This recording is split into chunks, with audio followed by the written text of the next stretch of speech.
వచ్చి టిఫిన్ తీసుకెళ్ళు. సరే కదా.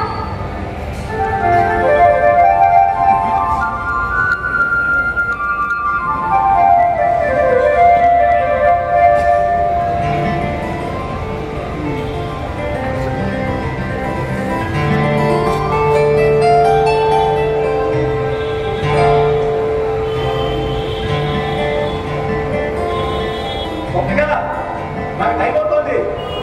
మాస్టర్ ఇంకా రాలేదేంటి? వస్తానన్నారా లేక నిన్నే రమ్మన్నారా? వస్తానన్నా వచ్చేస్తున్నారు. నువ్వు రెడీ అవ్వు.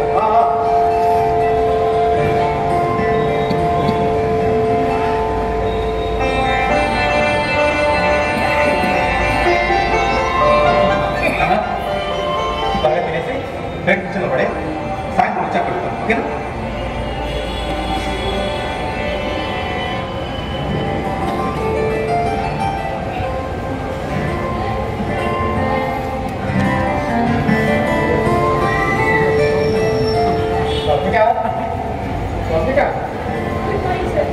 రెడీనామా? ఒక్క 2 నిమిషాలు సార్. త్వరగా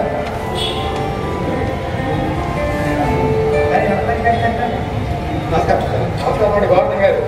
ఏంటి ఇంకా హడావిడి పడుతున్నారు? రోజు ఈ పాటకంతా రెడీగా ఉండేవాడు కదా. అంతా ఈవిడ గారు ముచ్చట్ల వల్లనే. ఏమిటో నిన్న ఈవిడ తెచ్చిన మెడల్స్ గురించి, స్కూల్లో ఈవిడందరూ ఆకాశానికి ఎత్తేసిన విషయాల గురించి, మా కిరణ్ సార్ అని రాత్రంతా కబుర్లు చెప్తూనే ఉంది. పడుకునేసరికి 12 దాటిపోయింది. ఉదయం లేచేసరికి ఇదిగో ఉరుకులు పరుగులు. కానీ పత్రిక వెళదామమ్మా. ఒక్క నిమిషం సార్. నాన్న సంతకం ఈ హడావులో దిగిందా నీకు? ఆయన రాత్రి ఏం చేసావు సంతకం పెట్టుకోకుండా? మర్చిపోయాను. మర్చిపోతావు. మెడల్స్ చూపించడానికి అయితే మర్చిపోకూడదే. గౌరవం గారు చిన్నపిల్లండి మర్చిపోయానంటుంది కదా, సంతకం పెట్టేయండి. కానీ పెన్ను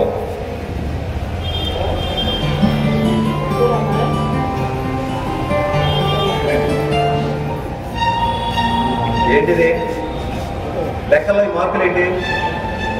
100కి 46. రాసులకి వెళ్తున్నావా లేక పొద్దుంతా గ్రౌండ్లో తిరుగుతున్నావా? అసలు మార్కులేనా? చెప్పు. ఆ ఎగ్జామ్ అప్పుడు డిస్టిక్ లెవెల్కి వెళ్ళాను, చదవలేదు అని పెట్టగదా చెప్పు. అందుకే ఈ ఆటలు పాటు వద్దండి, చదువు మొత్తం చక్కగా ఆగిపోతుంది. గౌరవం గారు మీరు మ్యాథ్స్ కింద సైన్స్ మార్కులు చూసారా? ఒకసారి చూడండి సార్. 100కి 94. ఆ ఎగ్జామ్ కూడా తను స్పోర్ట్స్ ఆడుతూనే రాసింది కదా. మరి మ్యాథ్స్ లో ఎందుకు తప్పు వచ్చినాయి? మీ ప్రశ్నలోనే సమాధానం ఉందండి. దీన్ని ఏరియా ఆఫ్ ఇంట్రెస్ట్ అంటే వ్యక్తిగత ఆసక్తి. మనకి దేనికైతే ఆసక్తి ఉంటుందో దాంట్లోనే నైపుణ్యం చూడండి. మనకి సైన్స్ అన్నా స్పోర్ట్స్ అన్నా చాలా ఇంట్రెస్ట్, అందుకే వాటిలో రాణించగలుగుతుంది. అంటే మ్యాథ్స్ అంటే దాని గాలి వదిలేదు. రేపు అన్ని సబ్జెక్టుల్లో మంచిగా మార్కులు వస్తేనే కదా ముందుకెళ్ళగలిగింది. అది ఖచ్చితంగా ముందుకెళ్తుందండి. నాకన్నా ఇప్పుడంటే 8వ తరగతి కదా, రేపు 9వ తరగతి 10వ తరగతి వచ్చేసరికి ట్యూషన్ చెప్తే మ్యాథ్స్ బాగా చెప్తారు. నువ్వు పరుగుల పోటీలు ముందుకి చదువులు వెనకబడు. గవర్నర్ గారు మీరు ఎంతసేపు తనను మైనస్ ని ఎత్తి చూస్తారు కానీ తనను ప్లస్ ని గుర్తించారు sir. Under 14 running race competition లో స్టేట్ లెవెల్ లో ఫస్ట్ ప్రైజ్ సాధించి నేషనల్స్ కి సెలెక్ట్ చేస్తారు. ఆ విషయంలో ఆనందపడలేదు మాస్టర్. ఈ మెడల్స్ కప్పులు పోటీకి వచ్చేవా గుర్తుకొచ్చారు. మంచిగా చదువుకుంటే పక్కన. కాబట్టి ఈ నేషనల్స్ గేషనల్స్ ఏమి వద్దు. ఇప్పటివరకు వచ్చిన చాలు. అలా కాదండి, మీరు చాలా నార్మల్ గా ఆలోచిస్తున్నారు. ఒక్కసారి తన భవిష్యత్తు దృష్టిలో పెట్టుకుని ఆలోచించి చూడాలి. తన భవిష్యత్తును దృష్టిలో పెట్టుకుని బాధ్యతగా ఆలోచించే మాట్లాడుతున్నాను మాస్టర్. అది తెలియలేని పిల్ల, వయసు పెరుగుతున్న పిల్ల. అసలే బయట రోజులు బాగాలేదు. నేషనల్స్ అని అవన్నీ ఇవన్నీ అంత దూరం తిరగడం మంచిది కాదు.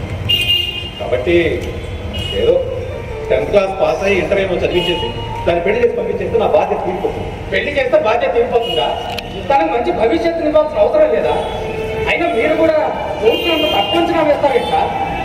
అదే మీ బిడ్డ భవిష్యత్తుకి బంగారు బాటం వేస్తుంది. తన టాలెంట్ స్పోర్ట్స్ కోటాలో మంచి ఉద్యోగం సంపాదించుకుంటుంది.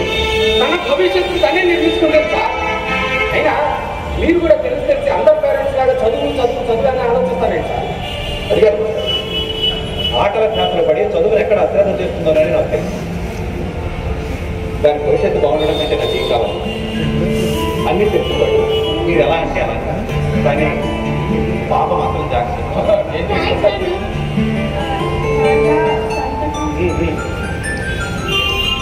ఇదిగో ఇక నుంచి మ్యాథ్స్ లో కూడా మంచి మార్కులు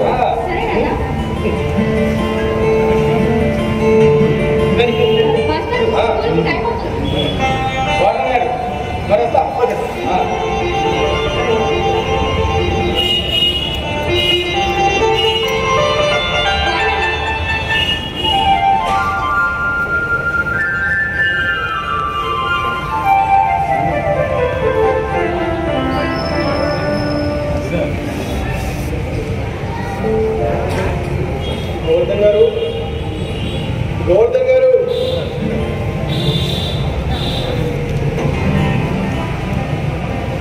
నమస్కారం. గోవర్ధన్ గారు నమస్కారం. మీరు? నా పేరు అజయ్. నేను మీకు తెలియలేదు, కానీ మీరు నాకు బాగా తెలుసు. అదే సార్, మీరు మంచి సోషల్ వర్కర్ కదా, అలా తెలుసు. గోవర్ధన్ గారు, మీకు చక్రవర్తి గారు తెలుసు కదా? చక్రవర్తి గారు అంటే చక్రీ ప్లాస్టిక్ ఇండస్ట్రీ. ఎగ్జాక్ట్లీ మీ ఏరియాలో ఉన్న చక్రీ ప్లాస్టిక్ ఇండస్ట్రీస్ ఉన్న చక్రవర్తి గారు. ఆయన మా నాన్నగారే. ఓ, ఆయన నాకు బాగా తెలుసు, కానీ మిమ్మల్ని ఎప్పుడు చూడలేదు. నేను పెద్దగా బయటపడలేదు. అదే బయట తిరగలేదు. ఎక్కువగా నీడబడి ఉండడమే కాదు, మా నాన్నగారు నీడతో భద్రంగా పెరుగుతున్న వాడిని కదా. ఏదైనా పని మీద వచ్చారా? అవును, మీ పనులు ఆపేయమని చెప్దామని వచ్చాను. అంటే అదే చక్రీ ప్లాస్టిక్ ఇండస్ట్రీని ఈ ఏరియా నుండి తీసేయాలని నేను రోజులతో గెలుపుతున్నారుగా. మిస్టర్, కొంచెం మర్యాదగా మాట్లాడితే బాగుంటుంది. మర్యాదగా మాట్లాడుతున్నారుగా ఉంటే ఇలా ఉంది, చేతుల్లో దిగితే వేరేలా ఉంటుంది. బెదిరిస్తున్నావా? బెదిరించడమా? అది నాకు తెలియలోనే లేదు. నాకు అట్టొస్తే ఈ బెదిరించడాలు బ్రతిమలాడ్డాలు ఉండవు. నాదంతా సైలెంట్గా డైరెక్ట్ అటాక్. అటు తొలగాల్సిందే. నేను బుడత ఊపిరి బెదిరిపోయాడు కూడా లేడు ఇక్కడ. అచ్చా, వెరీ గుడ్. మీ ధైర్యం నాకు బాగా నచ్చింది. ఇప్పుడు నేను మీకు ఒక చిన్న బిట్ట కథ చెప్తాను. అది విన్న తర్వాత కూడా మీ ధైర్యం ఎగిరిపోకుండా అలానే ఉండనుకో, నేను వెళ్ళిపోతాను. ఇక మీ జోలికి రాను. కథ బిందులు గారి కూల్గా కూర్చోండి సార్. అది కూర్చోండి సార్.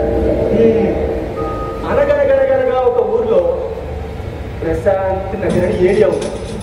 ఆ ఏరియాలో కీర్తి అనే ఆవిడ ఆశావర్కర్గా పనిచేస్తుంది. తను చాలా సిన్సియర్, పనిని దైవంగా భావించే టైప్. అందుకే వెనక ముందు చూసుకోకుండా పులి నోట్లో తలపెట్టింది. చక్రీ ప్లాస్టిక్ ఇండస్ట్రీస్ వల్ల వాళ్ళ ఏరియాలో పొల్యూషన్ బాగా పెరిగిపోయిందని, చాలా మంది రోగాల బారిన పడుతున్నారని రిపోర్టు తయారు చేసింది. ఈ విషయం ఆ పులికి తెలిసింది. పులి జోలికి వస్తే పులి ఊరుకుంటుందా? వేటాడి డ్యూటీ నుండి ఇంటికి వెళ్తున్న కీర్తిని నెంబర్ పెట్టుకోలేదు ఒక కారు వెనక నుండి వచ్చి కసి తీర గుద్దేసి వెళ్ళిపోయింది.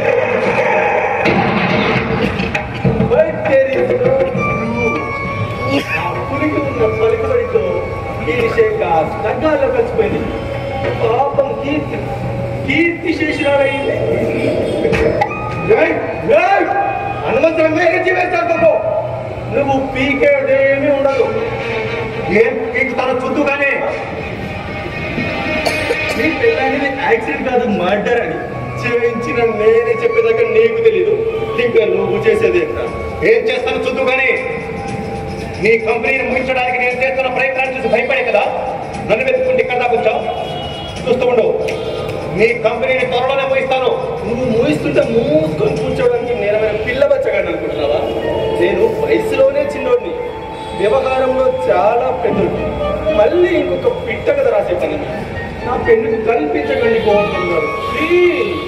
నీ బెదిరింపులకు బెదిరిపోయాడు ఎవడో లేడు ఇక్కడ. బెదిరించడాలు బ్రతిలాడాలు ఉండమని ఇలాగే చెప్పాను. నాదంతా సైలెంట్ గా డైరెక్ట్ ఎక్కడ చేస్తావు? నేనేం భయపడ. అవునా? సరే అయితే వస్తాను. ఎవరున్నారు? మీ పాప స్వప్నిక గవర్నమెంట్ స్కూల్లో చదువుతుంది కదా. స్కూల్ నుండి వచ్చినప్పుడు జాగ్రత్తగా రమ్మని చెప్పండి. రోడ్డు మీద నెంబర్ ప్లేట్ లేని కార్లు అవి తిరుగుతూ ఉంటాయి. మీరేం కంగారు పడకండి. ఆ రూట్లో రోడ్లు అవి బాగోవు కదా, అందుకని జాగ్రత్త చెప్పానంతే.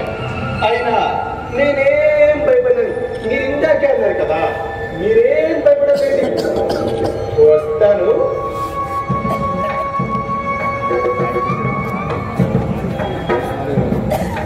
సిన్సియర్గా తన డ్యూటీ తను చేసుకుంటుంటే నిర్దాక్షిణ్యంగా పొట్టలు పెట్టుకుంటారా?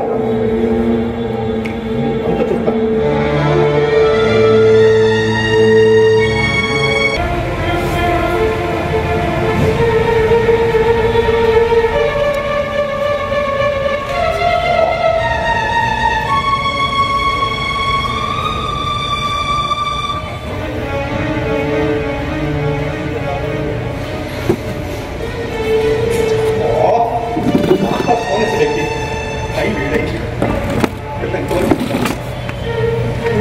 ప్రాక్టీస్ చేసిన 6 ఇంట్లో ఉండేది. అసలు స్కూల్లోనే ఉన్నారా లేక మాట్లాడలేదు బయట తీసుకెళ్తే నాకు చెప్పేవారు కదా. ఆడపిల్ల పెట్టిన ఈ టెన్షన్కి పడలేక ఈ ఆటలు పాడు వద్దనా, కానీ ఇలా మాటలు చెప్తేనా ఈ మాస్టర్ కూడా తప్పలేదు.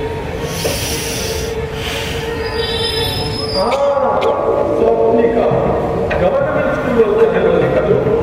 స్కూల్ నుండి వచ్చినప్పుడు జాగ్రత్తగా రమ్మని చెప్పండి.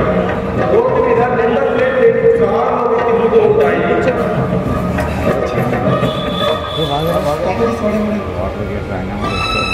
ఈ దుర్మార్గులు కూడా పని కోసం ఎంతకైనా తెగిస్తారు.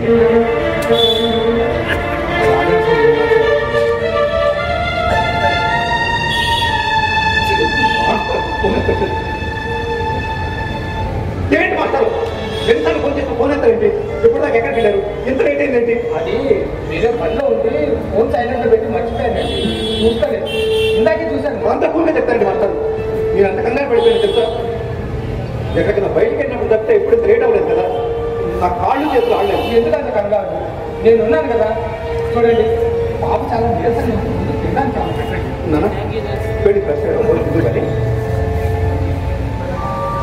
కూర్చోండి.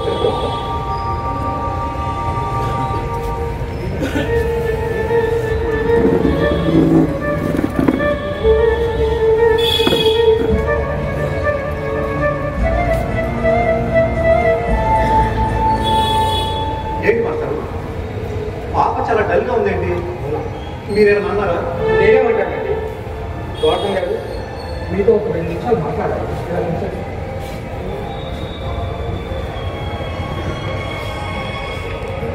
తను అలా డల్గా ఉండడానికి కారణం వేరే ఉందండి.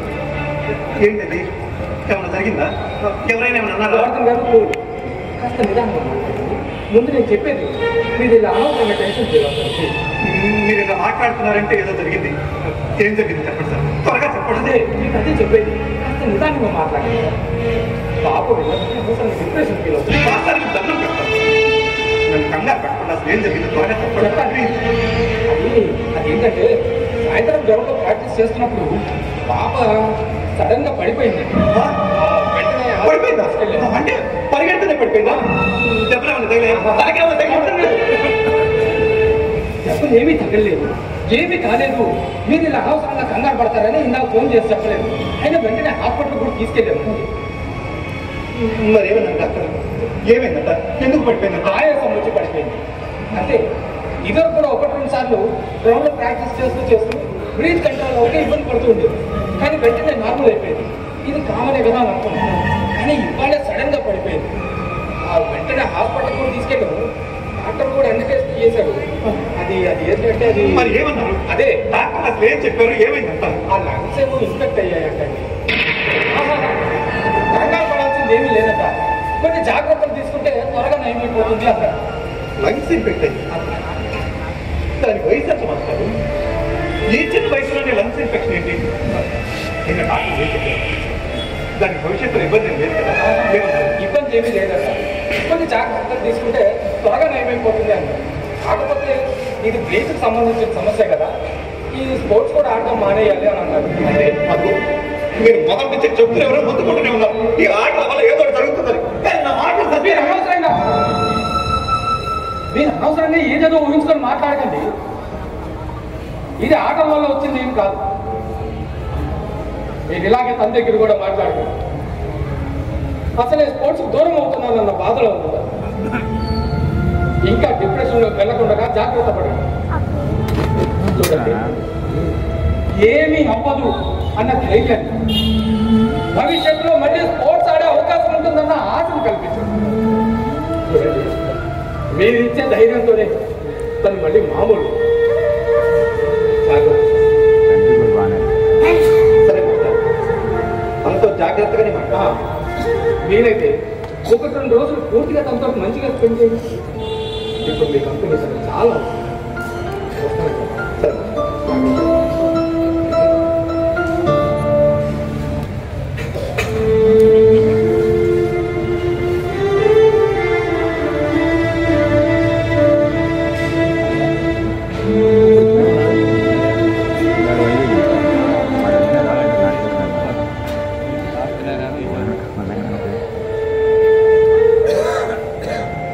మన బిడ్డని చల్లగా కాపాడుకుంది.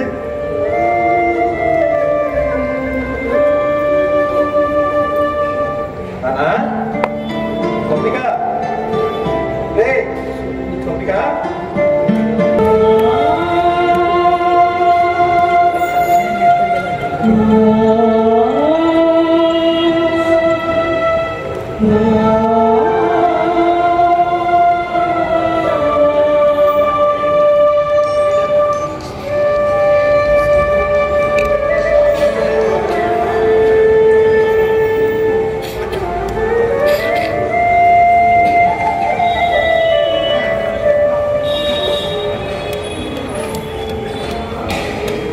తిన్నాను.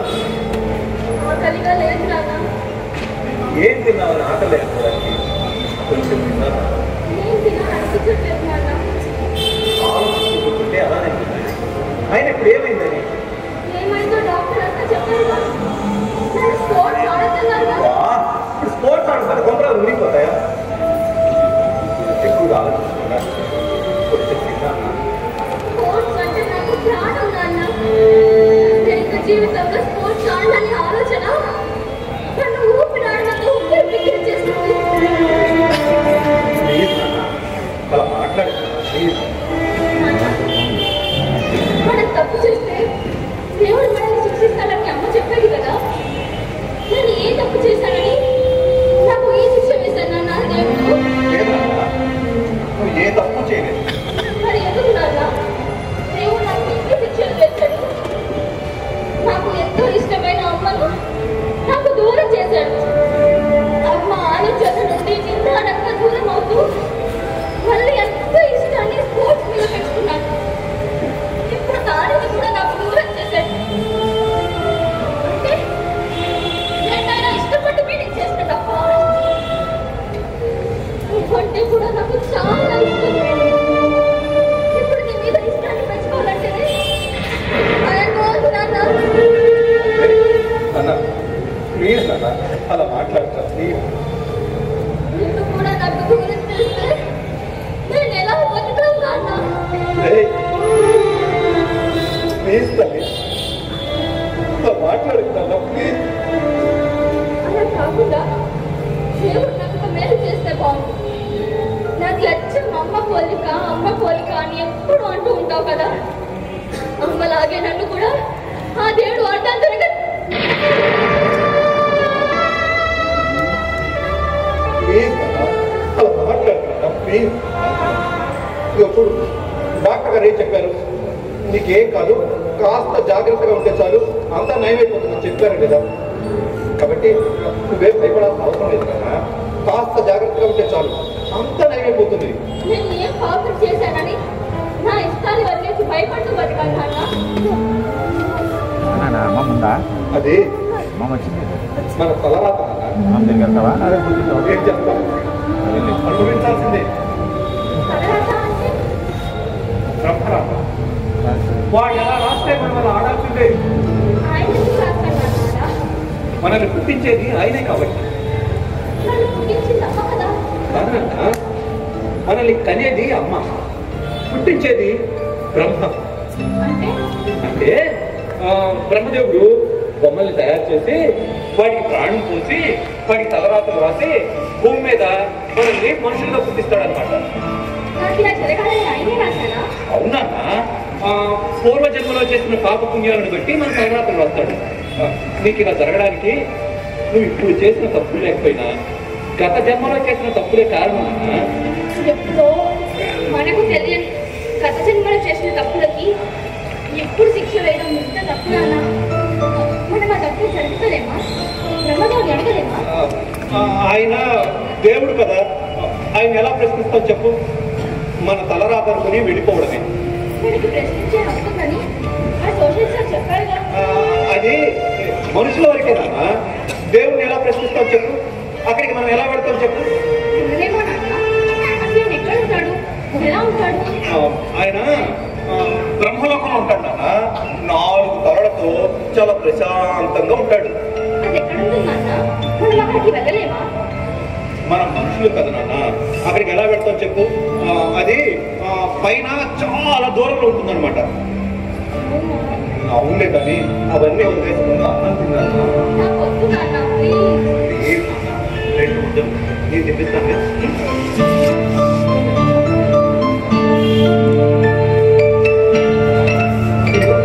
ఇది అమ్మ ముద్ద,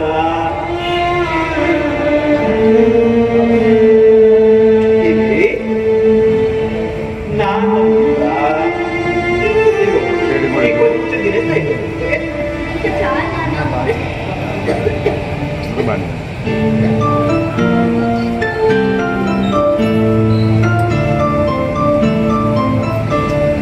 సరేనా? త్వరగా చేసుకో. నాన్న కాసేపు దేనికిరా? చిన్న సబ్జెక్ట్ వస్తుంది, చూసుకుంటాను.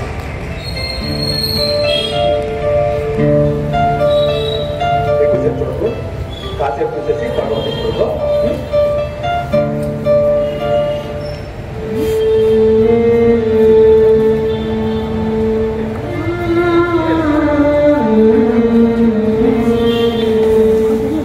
ఇంకేలా దగ్గరే ఉంచుకున్నానా?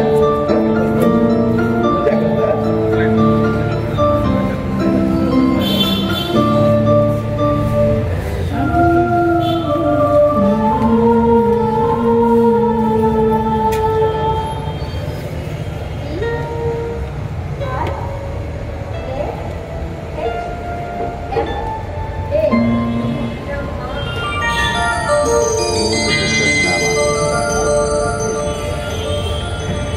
నాన్న చెప్పింది నిజమే.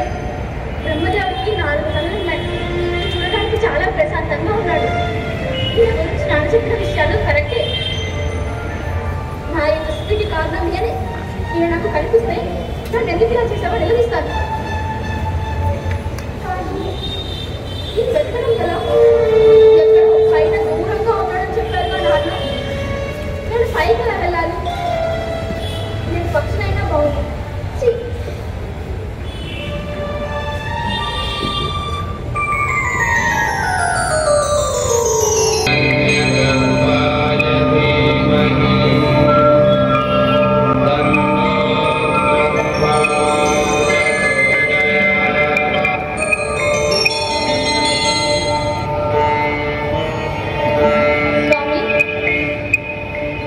స్వామి, ఎవరు? నా పేరు స్వప్నిక. ఈ పేరు చాలా బాగుంటుంది. ఏంటిలా వచ్చావు? మీరు బ్రహ్మదేవుడే కదా? ఇది బ్రహ్మలోకమే కదా? అవును తల్లి, ఈ బొమ్మలన్నీ మీరే తయారు చేశారా? అవును తల్లి, నేనే చేశాను. నా పనే ఇది. అయితే మా నాన్న చెప్పింది నిజమే అన్నమాట. ఏం చెప్పాడమ్మా మీ నాన్న? బ్రహ్మలోకంలో బ్రహ్మదేవుడు ఉంటాడని బొమ్మల్ని తయారు చేసి వాటికి ప్రాణం పోసి వాటికి తల్లాకులు రాసి భూమి మీద మనుషులుగా పుట్టిస్తాడని చెప్పారు. మీ నాన్న చెప్పింది నిజమే తల్లి. అయితే నాకు అన్యాయం చేసింది మీరే అన్నమాట. ఎందుకు ఇలా చేశారు? నేను ఏ పాపం చేశానని నాకు శిక్షించారు? నీకు నేనేం అన్యాయం చేశాను తల్లి? ఏం చేశారా? చేసిందంతా చేసి ఏం తెలియనట్లు భలే మాట్లాడుతున్నారే. కలకల్లాడుతూ తిరిగే మా అమ్మ జీవితాన్ని అర్థాంతరంగా ముగిసిపోయేలా చేశారు. ఆడుతూ పాడుతూ ఆనందంగా గడిపే నన్ను ఎందుకు పనికిరాందాగా చేశారు. నేనేం చేశానమ్మా? మళ్ళీ అదే ప్రశ్న అడుగుతారే. బొమ్మల్ని తయారు చేసి వాటికి ప్రాణం పోసి వాటికి తల్లాకులు రాసి భూమి మీద మనుషులుగా పుట్టిస్తానని ఈనాటితో మీరే చెప్పారుగా. ఇప్పుడు ఏమి తెలియక అడుగుతారే. మమ్మల్ని పుట్టించింది మీరే అయినప్పుడు ఆ దుస్థితికి కారణం కూడా మీరే కదా. నేను ఏ పాపం చేశానని నా తర్వాత ఇంత దరిద్రంగా రాశారు. నా మీద మీకు ఎంతకంత పాపం.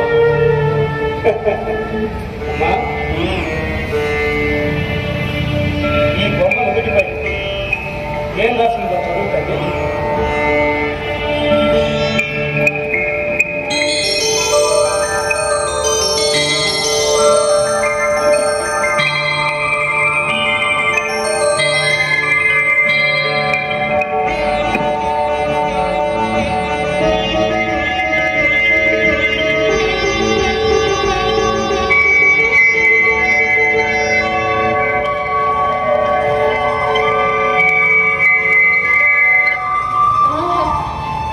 పుట్టబోయే వీళ్ళు ఎంత అదృష్టవంతులు. వీళ్ళందరి తర్వాత ఎంత అందంగా ఆనందంగా మంచిగా ఉందో. మరి నా రాత ఎందుకు స్వామిలా రాశారు? నేను నీ రాతను కూడా ఇంతే అందంగా మంచిగా రాశాను తండ్రి. ఏది మంచి? ఇలా ఎందుకు పనికి రాకుండానా? ఎందుకు స్వామి అబద్ధాలు ఆడతారు? నిజం తల్లి, నాకు ఎవరి మీద కోపం కానీ ద్వేషం కానీ ఉండదు. అలాగని ఎవరి మీద ప్రత్యేకమైన అభిమానము ఉండదు. వాళ్ళు వీళ్ళు అనే భేదం ఉండదు. నాకు అందరూ సమానంగా. నేను అందరి రాతని మంచిగానే రాస్తాను. మీరు మంచిగా రాస్తే మరి నా రాతను మార్చింది ఎవరు? నా జీవితాన్ని తారుమారు చేసింది ఎవరు? నీ మానవుడు. వాళ్ళేం చేశారు? మీ రాతను వాళ్ళేం చేయగలరు? ఏం చేయగలరు? ఏమైనా చేయగలరు. బ్రహ్మరాతనే కాదు, బ్రహ్మాండాన్ని సైతము తారుమారు చేయగలరు. ఎంతటి విధ్వంసానికైనా ఒడిగట్టగలరు, ఎంతటి వినయాన్నైనా సృష్టించగలరు. ఈ మానవులు దేనికైనా సమర్థులే. ఏమో స్వామి, మీరు చెప్పేది నాకేం అర్థం కావట్లేదు. ఆడే పాడే నీ వయసుకు నేను చెప్పేవి అర్థం కావలేదు. అదే కాదు స్వామి, నాకు అర్థమయ్యేలా చెప్పండి. నాకు అంత అయోమయంగా ఉంది. ఈ సృష్టిలో పంచభూతాలు అనే అద్భుతమైన శక్తులు ఉన్నాయి. నీకు తెలుసుగా? తెలుసు స్వామి. భూమి, గాలి, నీరు, నిప్పు, ఆకాశం. ఇవేవి కూడా మనిషి నుండి ఏ చిన్న ప్రతిఫలము ఆశించకుండా మనిషి మనుగడకు ఎంతో సహాయపడుతుంది. కానీ మనిషి ఏం చేస్తున్నాడు? అన్నం పెట్టిన చేతిని నలుగుతున్నాడు. ఆధునికత పేరుతో అనాలోచితంగా అమానుషంగా ప్రవర్తిస్తున్నాడు. పర్యావరణం సహజ వనరుల రక్షణకు ఏ చిన్న పని చేయక వాటి వినాశనానికి మాత్రం కారణం. అంటే పంచభూతాలు కలుషితమై అవి నాశనం అవ్వడానికి మనిషే కారణం. కానీ వాటి రక్షణకు సంబంధించిన జాగ్రత్తలను గాలి కొదిలేదు. లేకను వడిగావే నా ఈ దుస్థితికి కారణం ఎవరు అని. ఈ చుట్టూ ఉన్న సమాజం, ఈ ప్రాంతంలో ఉన్న పరిశ్రమ వల్ల ఎంతమంది జీవితాలు నాశనం అయిపోతున్నాయో తెలుసు. నీకు ఇలా అవ్వడానికి కూడా కారణం అదే. మీ అమ్మ జీవితం అర్థాంతరంగా ముగిసిపోవటానికి కూడా ఆ పరిశ్రమనే కారణం. అవునా? ఎలా? మీ నాన్నకి తెలుసు. ఎలానో ఆయన్ని అడుగు వెళ్ళి చెప్తాడు. ఇది నీకు అర్థమవడానికి నేను చెప్పిన ఒక్క చిన్న ఉదాహరణ మాత్రం. ఇలాంటి పరిశ్రమలు, కాలుష్య కారకాలు జనావాసాల మధ్యలో కోపంలో ఉన్నాయి. మనిషిలో ఆలోచన, జాగ్రత్త, బాధ్యత పెరగనంత కాలం ఈ ప్రకృతి నాశనం జరుగుతూనే ఉంది. అంతిమంగా వినాశనమే. నేను చెప్పేది, నేను సైన్స్ పాఠాల చదువుకున్నది నాకు ఇప్పుడిప్పుడు అర్థమవుతుంది. కానీ వీటిని ఆపడం ఎలా? కంపెనీలు, ఫ్యాక్టరీలు కూడా అవసరమే కదా. నిజమే. ఆధునికత పేరుతో మారుతున్న కాలానికి అనుగుణంగా ఆధునికత, సాంకేతికత మనిషి మెరుగైన జీవనానికి అవసరం. కానీ అది మనిషి మనుగడకు ప్రతిష్టాత్మకం కాదు. దురదృష్టవశాత్తు ఇప్పుడు జరుగుతుంది. అదే దాన్ని నివారించగల అందుకోసం కొన్ని జాగ్రత్తలు పాటిస్తారు. జనావాసాలకు దూరంగా పరిశ్రమలు పెట్టారు. కానీ పెట్టరు. వాళ్ళ స్వార్థం కోసం కొందరు చేసే పనుల వల్ల ఎంతమంది జీవితాలు బలైపోతున్నాయో తెలుసు. కాబట్టి అలాంటి వారిపై పోరాటం చేసి వాళ్ళను మార్చగలిగితే ఈ సమాజం కొంతవరకన్నా బాగుపడుతుంది. ఇలా బలైపోతున్న కొందరి జీవితాలనైనా మార్చగలుగుతారు. అలాగే స్వామి, మీరు చెప్పిన విషయాలన్నీ మా నాన్నకు చెప్తాను. మా ఏరియాలో ఉన్న కంపెనీ ఉంటే మా పోరాటం ప్రారంభిస్తాం. ఆ కంపెనీ వల్ల మా జీవితానికి ఎలా నాశనం అయ్యాయో వివరించి ప్రజలలో చైతన్యం తీసుకొచ్చే ప్రయత్నం చేస్తాం. శుభం చేయాలి.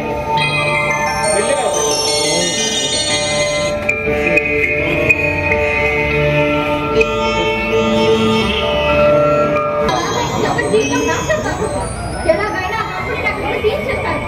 అప్పటి వరకు నేను మా నాన్నతో కలిసి పోరాటం చేస్తాను. ఏంటన్నా పర్వాలేదు, కలమేన వచ్చిందా? అలా కాదు నాన్న, నేను బ్రహ్మలోకం వెళ్ళాను.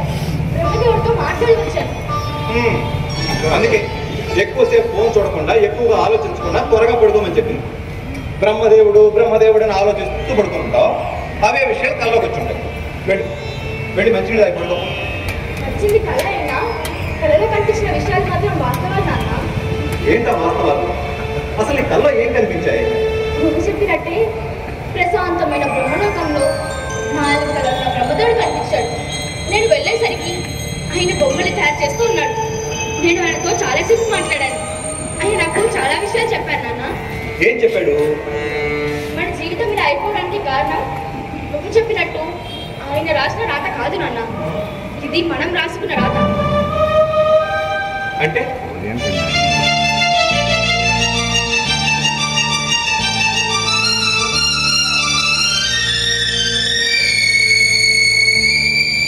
అలా మన చుట్టూ ఉన్న సమాజం కొందరి స్వార్థపరులే మన దుస్థితికి కారణం నాన్న.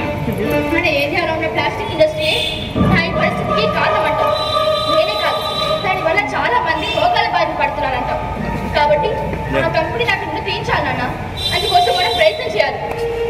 స్వప్నిక, ఇక చాలు, లోపలికి మంచినీళ్ళు తాగి పడుకో. ఇంత సీరియస్ విషయాలు చెప్తుంటే పడుకో అంటావేంటి నాన్న? ఏం నువ్వు చెప్పేది? కల్లోకి వచ్చిన నిజాలను నమ్మేసి అవి చేస్తూ కూర్చోడానికి చిన్నపిల్లలు ఆట కాదు. సరే, నాకు చిన్నపిల్లల ఆటేదే కానీ మన ఏరియాలో ప్లాస్టిక్ ఇండస్ట్రీ అయితే ఉందిగా. నువ్వు సోషల్ వర్క్ చేస్తున్నావుగా. మన ఏరియాలో జరుగుతున్న పొల్యూషన్ గురించి, ఇక్కడ ప్రజలు పడుతున్న ఇబ్బందుల గురించి నీ దృష్టికి ఎప్పుడు రాలేదా? స్వప్నిక, ఇప్పుడు ఆ విషయాలు అవసరం లేదు. నీకు అస్సలు అవసరం లేదు. వెళ్ళి లోపలికి, వెళ్ళి లోపలికి.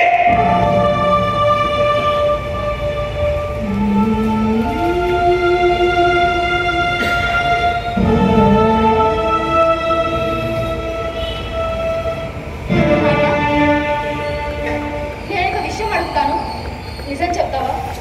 ఏంటి? అమ్మా ఎలా చనిపోయింది?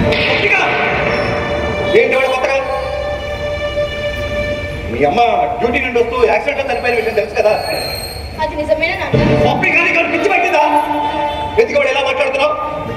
అమ్మ చనిపోవడానికి కూడా ఆ కంపెనీ కారణమని బ్రహ్మదేవుడు చెప్పాడు. ఓ బ్రహ్మ బ్రహ్మ బ్రహ్మ, నీకు అనవసరంగా ఆయన పేరు చెప్పినట్టున్నావు. అప్పటి నుంచి అదే పాట పాడుతున్నావు. అయినా ఆయన చెప్పాడంటున్నావుగా, ఆయన ఆడకపోయావా? అడిగాడు నాన్న, కానీ అయినా అది మీ నాన్నకి తెలుసు, ఆయన అడగాడు అన్నాను. నాకేమీ తెలియదు. మీ అమ్మ యాక్సిడెంట్ లోనే చనిపోయింది, నాకు అదే తెలుసు. నాకెందుకో నమ్మబుద్ధి కావట్లేదు. బ్రహ్మ గురించి నువ్వు చెప్పిన విషయాలు, నా కళ్ళలో వచ్చిన విషయాలు అన్నీ ఎగ్జాక్ట్ గా సరిపోయాయి. అలాంటప్పుడు అదే కళలో బ్రహ్మ చెప్పిన ఈ ఒక్క విషయం మాత్రమే తప్పెందుకు అవుతుందన్నా? దీని వెనకాల ఏదో కారణం ఉంది. నా దగ్గర నువ్వు దాంట్లో కష్టం అమ్మడి దాకా నాశనం పడకుండా నా మీద అట్టేస్తుంది.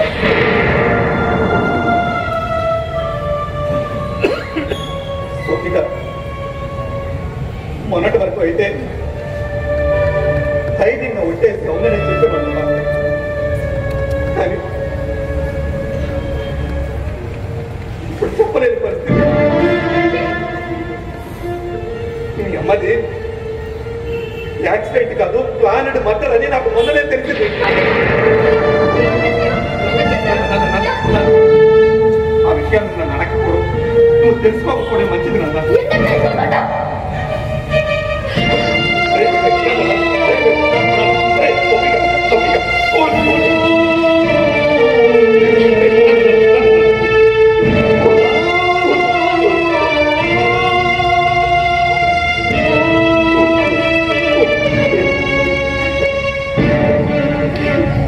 నాన్న, అమ్మడికి చంపిన వాళ్ళని వదిలిపెట్టకూడదు. ప్లీజ్ నాన్న, ఎమోషనల్ అవుతున్నా ప్లీజ్. ఏంటి నాన్న ఇలా మాట్లాడుతున్నావు? అమ్మని చంపిన వాళ్ళని అడిగే నీకు అనిపించట్లేదా?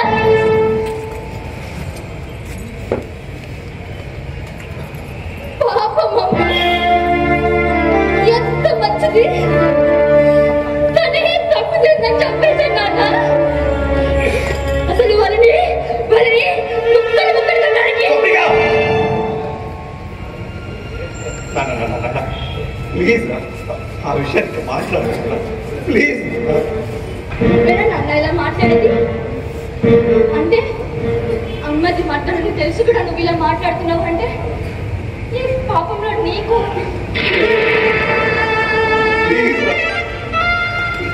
మాట్లాడుతున్నా ప్లీజ్. వాడు ఎంత దుర్మార్గంలో నీకు తెలియదు. వాడికి వ్యతిరేకంగా పనిచేసినందుకే నీ అమ్మని నిర్దాక్షిణ్యంగా పుట్టన పెట్టుకున్నారు. ఇప్పుడు మనం ఏదైనా చేయాలని చూస్తే వాళ్ళు మనల్ని బతికి వల్ల వాళ్ళ ఆర్థిక బలంతో మనం పోరాడలేదన్నా. వాళ్ళు ఏదో చేస్తారని భయపడి ఇంత దుఃఖంగా చేసిన వాళ్ళు వదిలేనా? ఎదురాట వాళ్ళని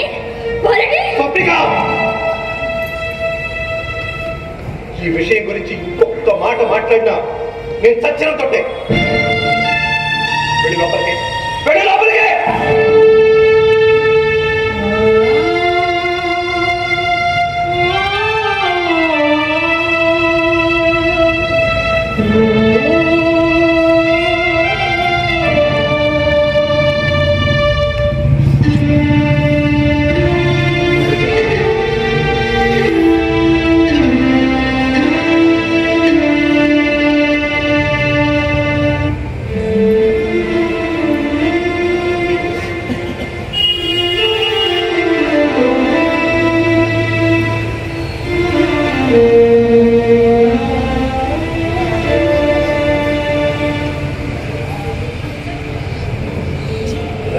భార్య చావుకి కారణం తెలిసి ఏమీ చేయలేని పరిస్థితి. కన్న బిడ్డకి ఏ క్షణం ఏ ప్రమాదం జరుగుతుందోనని అనుక్షణం భయపడుతూ బతికే స్థితి. భగవంతుడా, నేను ఏ పాపం చేశానయ్యా?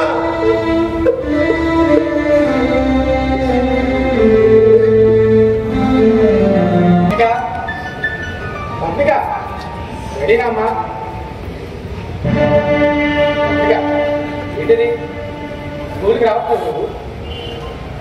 ఇంకా నీ బ్యాగ్ స్వప్నిక, ఏంటి పట్టేస్తున్నావు? నిన్నే అడిగేది మాట్లాడవే. ప్రాక్టీస్ కోసం నాన్న.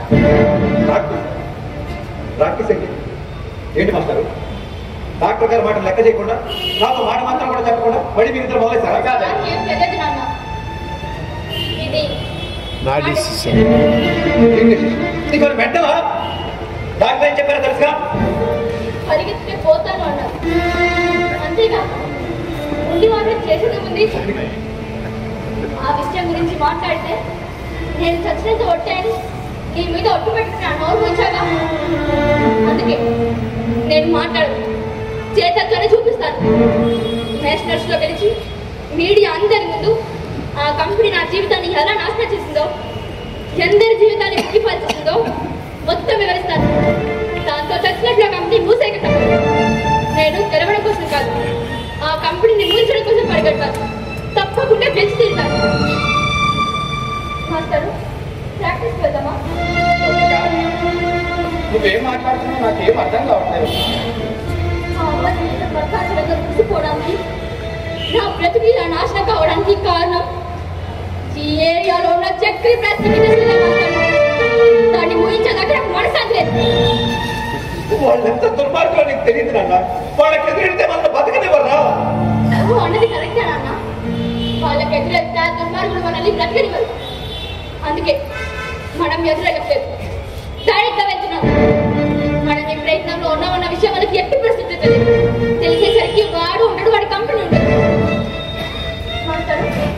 నాకు బాగా ప్రాక్టీస్ చేయించండి, నన్ను పోటీలో గెలిచేలా చేయండి. నాకు తెలిసి టెక్నిక్స్ అన్ని నీకు నేర్పిస్తాను. నువ్వు ఖచ్చితంగా గెలుస్తావు. నీ కసి నీ పట్టుదలే నిన్ను గెలిచేలా చేస్తావు. మాట్లాడి పిచ్చి పట్టిందా? అంటే చిన్నపిల్ల నేను తెలియక మాట్లాడుతుంది. అన్ని తెలుసుకోవడం ఎలా మాట్లాడతారు? ఈ పరిస్థితుల్లో అది రన్నింగ్ చేయడం ఎంత ప్రమాదం తెలుసు కదా. మీరు రన్నింగ్ చేయడానికి మాత్రాన ఏ ప్రమాదం లేకుండా బతికేస్తానన్న గ్యారెంటీ ఉందా నాన్న? బాత్రూంలో కాల్చాలు పడిపోయి ప్రాణాలు కోల్పోయిన వాళ్ళు, సరదాగా అలా బయటికి వెళ్ళి ఏదో వెహికల్ గుద్దేసి తిరిగి రాని లోకానికి వెళ్ళిన వాళ్ళు ఉన్నారు. ఇవన్నీ మనం న్యూస్లో చూస్తున్నాగా. వీటిలో దేనికైనా మనం ఆపగలమా?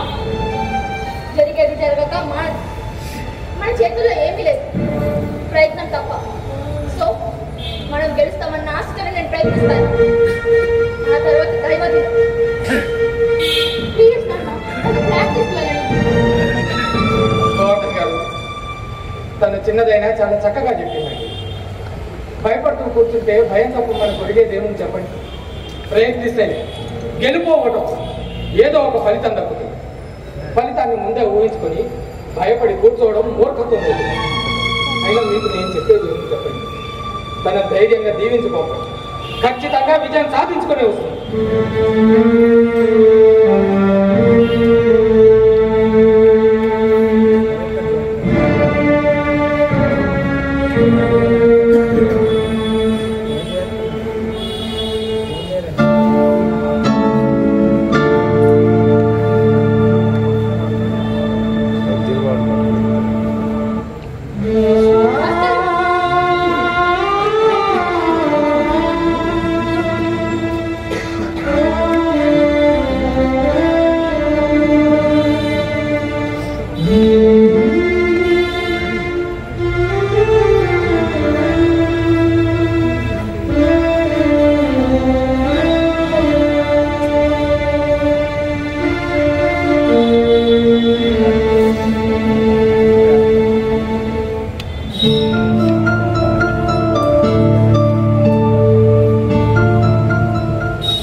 బాగా ప్రాక్టీస్ చేశానా?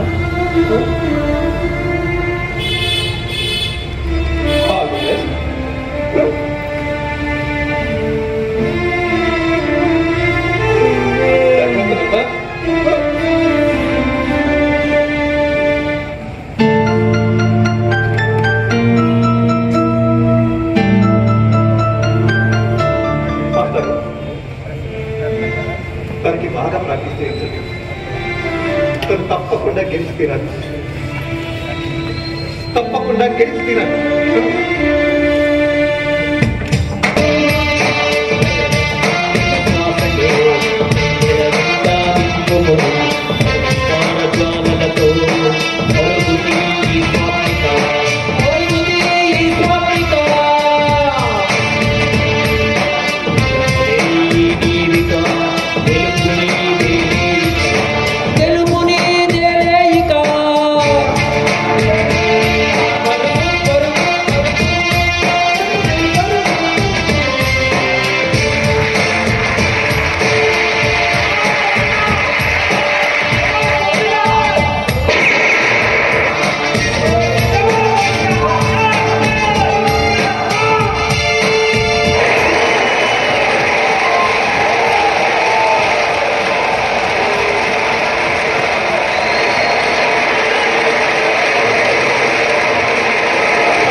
త్వరగా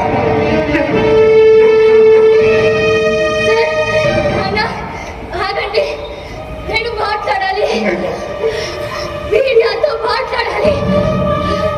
నేషనల్ లెవెల్లో మీడియా మొత్తం లైవ్ ఇస్తుంది. ఇప్పుడు కదా ఒక్క 2 నిమిషాలు నేను ఆనందించింది ఇదే కదా.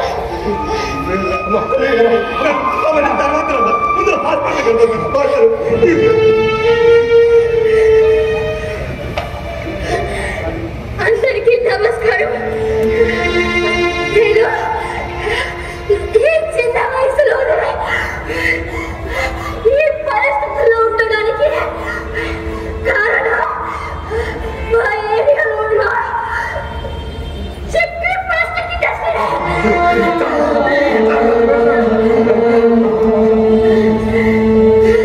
నేనే కాదు, దానివల్ల చాలా మంది ఊపిరితిత్తుల రోగాల బారిన పడుతున్నారు. దాని మీద రిపోర్టు తయారు చేస్తున్న మా అమ్మను ఆ కంపెనీ వాళ్ళు నిర్దాక్షిణ్యంగా చంపేశారు.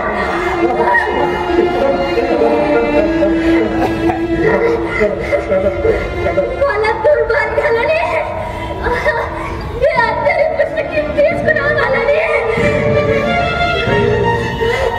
నేను ఈ పరిస్థితుల్లో కూడా ఇక్కడ దాకా వచ్చాను. కాబట్టి అలాంటి ఫ్యాక్టరీలో ప్రజలు నివసిస్తున్న ఇళ్ళ మధ్యలో ఉండకూడదు. నేను దండం పెడతాను. ప్రజల ప్రాణాలను కాపాడండి.